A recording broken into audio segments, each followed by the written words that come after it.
What's going on YouTube? Welcome to my channel Money Moves with Kay. I'm Kay, and today we're going to talk about how to increase your credit score in order to purchase a home. If that's something that you're interested in, please stay tuned for the video. Before we begin, we need to actually know what credit is. So whether you're trying to establish your credit or increase your credit, you still need to know what credit is, right? So in a nutshell, credit is your ability to spend more money than what's in your actual pocket, with a promise to pay it back at a later date. So banks and lending institutions essentially look at your credit score and many other things. Reminder, they don't just look at your credit score when you're trying to purchase a home. You have to have employment, and they look at your debt to income ratio amongst other things. But those are the three core things that they're looking at. But they're looking at your credit score to see how credit worthy you are and how responsible you are. So will you repay them in a timely manner? And really, will you repay them? So keep that in mind when you're trying to purchase a new home. Please also make sure that you pull your credit report. It's very vital. About 1/3 of Americans find mistakes on their credit report. So in order to know where you stand, you need to see where your credit score stands. And that comes from getting a credit report. You can get one free credit report. I typically use annualcreditreport.com, but this is a cool tip.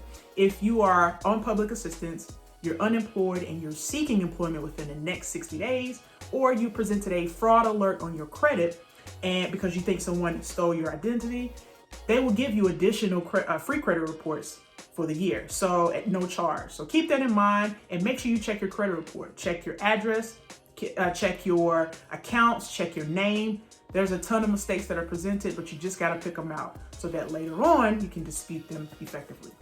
All right, so there are 5 factors that impact your credit score. And how I'll present the factors in this video is discuss those that bear the most weight to the least weight. So I'll begin with the most, which is payment history. And that presents itself as 35% of your score.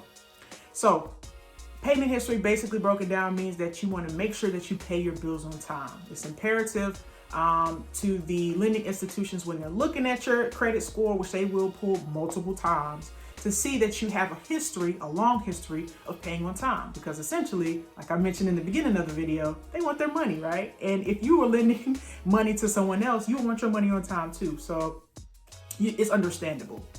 I also want to insert here that I want you to make sure that if you can't make your payments on time for whatever reason that may be, make sure you communicate with lending institutions, banks, or whoever you owe the money to, and tell them what's going on your end.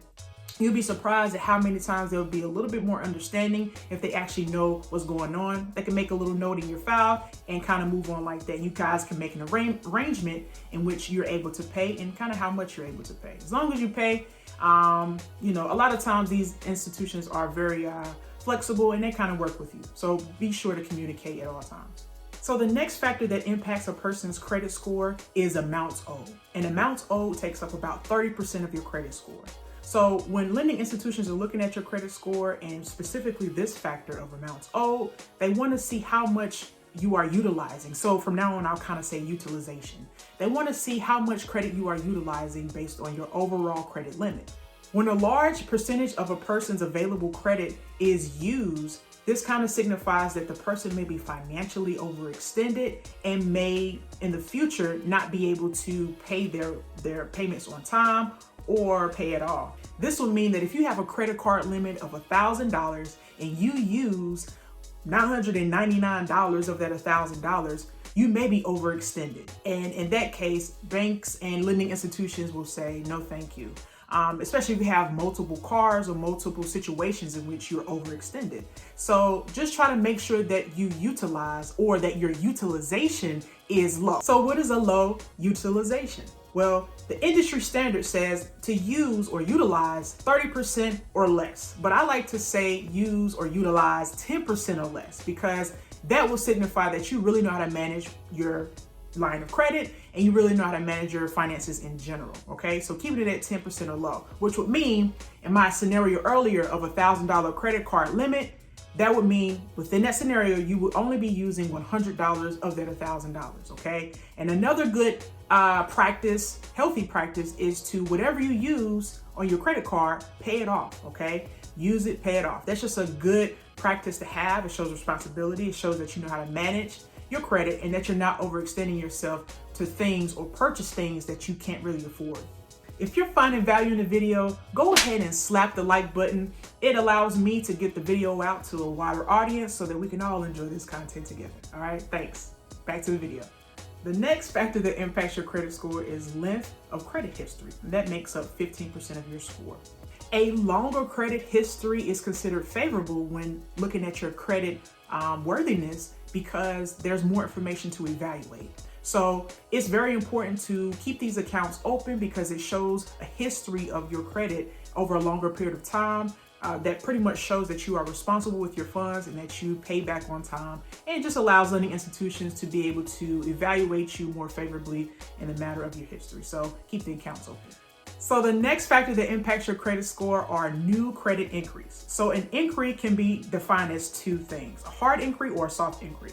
So a lot of times when you get pre-approval letters in the mail, those are soft inquiries. That basically means that it didn't ding your credit at all, but they can kind of see what's behind the scenes and kind of see, hey, this person is doing the right thing with their credit history and they're pretty much credit worthy for us to even send you this letter. A hard inquiry, on the other hand, shows, well, a hard inquiry will be a ding to your credit and it will lower your credit score just a couple of points. It's important when you apply for new credit that you ask, is this a hard or a soft pull?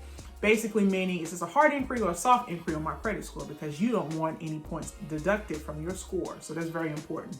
But back to the inquiries, it pretty much takes up 10% of your credit score. So it's very vital to actually plan during this stage. Plan it out. Make sure that you're not just saying, I want a credit card today, and then 3 months later you want another credit card, and 4 months later you want a car note or a new car, then 5 months after that you want a home, because those are hard inquiries in which will impact your credit significantly.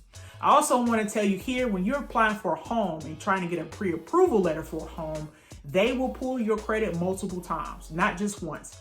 And I've asked the lending institution that we're using, I asked, why are you guys pulling it, the credit score so much?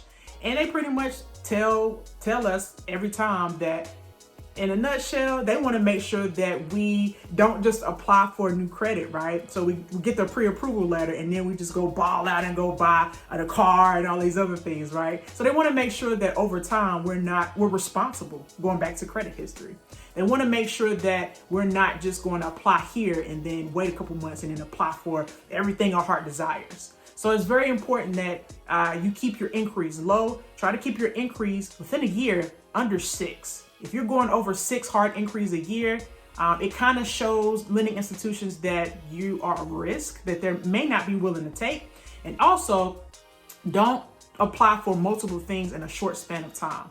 What that does with a hard inquiry, what that does is kind of make someone look a little desperate. It's like, oh, I didn't get approved for this credit card. Let me try this credit card. Let me try this credit card. Let me try this loan. Let me try this. And they're like, okay, wait, put the brakes on. You are doing a little bit too much. And if they said no, then we're probably going to say no too. So keep that in mind with hard inquiries. All right, so the 5th factor that impacts your credit score is credit mix, and that takes up 10% of your credit. So credit mix basically means that you want to mix up your credit, right? So you're having revolving and installment types of credit. So I'll go over each. So revolving credit basically means that a lending institution has extended credit, a line of credit to you, and you're able to use the credit card, pay it off, use it again, pay it off, use it. So it's a revolving, it keeps going, right? As long as you're paying it off, it keeps going. Installment credit basically are things such as mortgage, personal loan, student loan could be classified as a installment credit. Basically, it means that it has an end date, right? So if you have a mortgage payment, you have 30 years as an example to pay off the home. So you're making monthly payments with an end. Once the home is paid off, it's paid off, right? Which is vastly different from revolving credit. So keep that in mind when you're thinking about credit mix and how that impacts your overall credit profile. All right, guys, that concludes my video on how to increase your credit score to purchase a home. Thank you for watching, and until next time, you guys stay blessed. Peace.